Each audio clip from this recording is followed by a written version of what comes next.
just 6 days after Ohio and Miami met in Athens, resulting in a Bobcats 15-point win, the rivals took the court in the MAC Tournament Semifinals.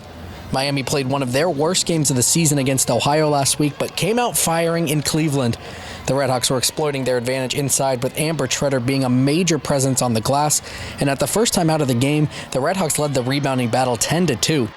Monica Williams was the Ohio offense early in the game, making a pair of triples to get the Bobcats going, but she didn't get much help. Shots just weren't falling for Ohio, and the Bobcats started the game with just 3 makes on their first 14 attempts. Miami, on the other hand, was shooting at a very high percentage. Elsa DeVries led the way, making 2 triples in the first quarter, and as a team, the Redhawks knocked down 6, having a 24-13 lead after 10 minutes. That momentum kept rolling in the second as Miami built their lead all the way up to 16 points. Ohio just couldn't make a push because they weren't finding anything offensively. The Bobcats were getting pretty good looks but saw nothing go through the net. This late first half make by Amber Scalia was the Redhawks' 10th triple of the opening 20 minutes, and at that point Ohio had made just 9 total shots. Miami took a 24-point lead into halftime, shooting 30% better from the field and 40% better from deep. Seemingly every area that the Redhawks struggled with in the previous meeting, they had corrected it. That loss almost helped us be more prepared for this one.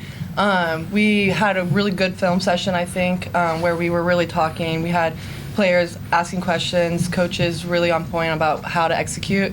And I think going into it, we were just all really just together and knew what we needed to do, and I think we went out there and did exactly that.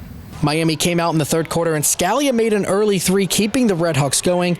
At the end of the third, Miami led the game 66-39, but even if you only counted points scored on shots behind the arc, the Redhawks would have still had a 42-39 advantage. Miami finished the game off in the fourth, winning and advancing over Ohio 80-52. For Ohio, their season comes to a close, and despite the lopsided result, there's still a lot to celebrate.